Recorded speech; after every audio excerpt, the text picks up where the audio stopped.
Prime Minister, nice to see you again. Good to see you, Paul. Now, before we get into everything, I've got a selection of breads here. I need you to rank them from most expensive to least expensive.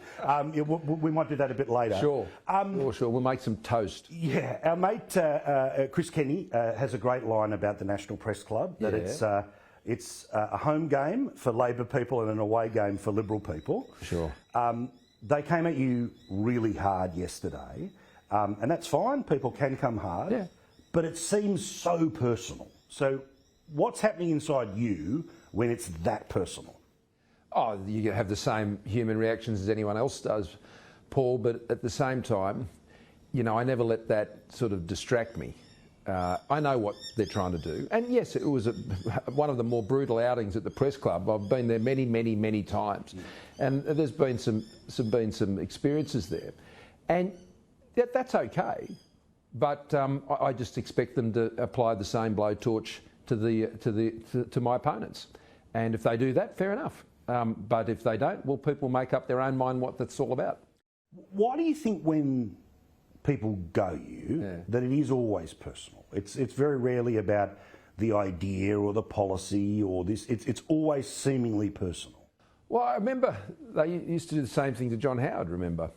And so, you know, when you've got unemployment down to 4.2%, when you've got youth unemployment to under 10, you've got 220,000 trade apprentices in training, the highest level since 1963. You know, you've got one of the lowest fatality rates from COVID in the world, strongest economies, highest vaccination rates. Well, I'm not surprised they're going to come after me on personal attacks. And that's what my opponents have done over the last 3 years. I mean, they've had one job, get up every day and sledge me. The jobs I've had over the last 3 years are about keeping Australians safe. I mean, COVID has been a big part of that. But one of the things I said yesterday was COVID hasn't been the only thing going on. And we can't forget that. I mean, the world we're living at the moment, we know. And I'm not just talking about Ukraine. I'm more significantly talking about what's happened in our region. While we're battling COVID, we're putting together AUKUS. While we're battling COVID, we were finalising an agreement which took us 3 years to do with Japan on defence. These were the things that were going on at the same time, as well as obviously dealing with big challenge with veteran services, aged care reforms, the Royal Commission response. So it's been very busy. And when you go to the press club, these are the things you like to talk about, but instead we talk about, you know, text messages between people somewhere else, you know. But, you know, what does that mean for someone's job? Nothing? Yeah. The stuff that we were talking about, and I brought to the press club yesterday, was about things that put people in work. And, you know, we're looking at an unemployment rate with a 3 in front of it. That hasn't happened for 50 years. So can you do that as well as eventual international border changes? Or is that something that can only happen when, you know, the February numbers come in and we're past the Omicron stuff? How do we get to 3? One of the things that has honestly kept inspiring me over the pandemic has been how quickly our economy has bounced back after each of these shocks, whether it was the initial waves, whether it was the lockdowns, whether it was, you know, what we're even experiencing now, and the resilience of the Australian economy. Now, that didn't happen by accident. When the pandemic hit, the Australian economy was strong. And we'd worked very hard to achieve that. And the balance sheet of the country, remember that we brought the budget back into balance and got there just before the pandemic hit. So that meant we could respond and invest. But the things we've invested in, not just keeping businesses alive and people in work, we've been investing in manufacturing capability. We've been investing in our defence capability.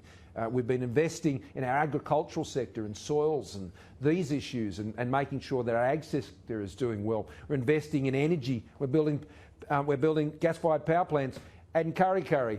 I've always been for it, and we'll build it the way we've designed it. And each way is now on board. Well, mate. He is, but you know, next week could be a different thing. Who knows? Yeah, you know all about it. But all of these issues are building the economy. And the reason we're on our way to an unemployment rate with a 3 in front of it is because of that economic plan that we have been implementing and now expanding. When you talk about the alternative, is that they've got runs on the board from when they weren't in government 25 years ago, but when they were there last time with Rudd, Gillard, Rudd, right? Good luck with KK on the borders. Good luck with, you know, the brother of the union bloke in defence versus Peter Dutton. Dutts, yeah. You name it. But these are, I mean, I always love people talking about presidential campaigns. They all are, to some degree. Yeah. But how important is people seeing what comes with the alternative? Oh, well, I think it's vital, because you've got to weigh both of them up. And that's, you know, everyone has a role in, I think, bringing that to the fore so Australians can understand the choice and the consequences of those choices. But you make a very good point about the team. And I've got a great team. I'm very proud of my team. I mean, we've been able to take Australia through this very challenging time because I've had very good people doing their jobs and doing them so faithfully each and every day.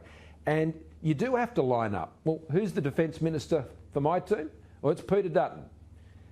Theirs is the guy who was one of their failed immigration ministers, Brendan O'Connor. I remember, because I was the Shadow Minister at the time, who was one of their worst, arguably their worst. Yep. He couldn't secure the borders, and Anthony Albanese thinks he's the right bloke to defend the country. So there's a lot of them. Josh Frydenberg has delivered 3 budgets now. We've done those together. And he has done a terrific job, whether it's JobKeeper or very targeted ways we've spent. Now, I know a lot of your viewers are going, gee, you guys have had to spend a lot. It's not something we do instinctively, but we've been able to maintain our AAA credit rating. And when they look at your AAA credit rating and what they assess, because as a treasurer, I remember it, I did 3 budgets of my own, they look at not just what the level of spending is, but what you're spending on. So take JobKeeper, for example. Save the economy, save businesses, save lives, I believe. I agree. And they looked at how it had a start date and a stop date. Now, our opponents, they were going to keep going. $11 billion a month. Yep. They wanted to keep going. They said, well, you know, we're going to fall off an edge of the cliff. That didn't happen. Employment actually went up. Same thing, $6 billion to pay people to get a vaccination they've already had. And this stuff goes on and on. There's the discipline of the way Josh has crafted this investment, and particularly when you're talking about young apprentices, that's an investment. That's a big investment. That is why they've looked at how we've managed the finances and said, you've been making the right calls. We know the debt has increased. We know you've had to spend more, but you've done it in a disciplined way, and you have turn-off points. Yeah. You know, this is not for government to be in there forever, and you're protecting your longer-term budget by turning a lot of this stuff off when it's no longer needed. So, last question. A lot of people watching this show are deeply invested in your Prime Ministership. They want you to go around for another 3 years. Yeah.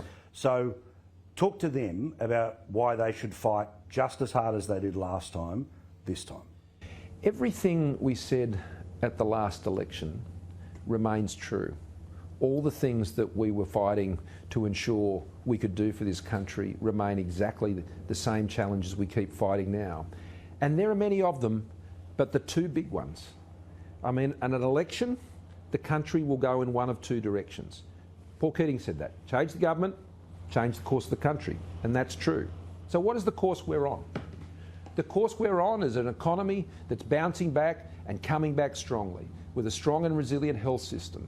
We're investing in the essentials that Australians rely on, in their health system and their education. But what makes all of this possible is a strong economy. And strong economic management is more important now than it's ever been. And we have the runs on the board here. We've got the experience and we've got the plans that are achieving those results. So that is at stake. What else is at stake is the security of our nation and the safety of Australians. Now, no one doubts my resolve when it comes up to standing up to those who are going to have a crack at this country. I always put Australia first. I never take an each-way bet on national security. I don't think... I saw what Anthony Albanese said the other day when he talked about how we should be dealing with China. Oh, you know, they'll have to get rid of some of the things. So what is he saying to the Tasmanian lobster farmers? Or the beef producers up in central Queensland, up there in Rockhampton? Or the wine growers down there in South Australia? Which one of these is he going to trade off? Because in national security, there are only really 2 courses you can go down.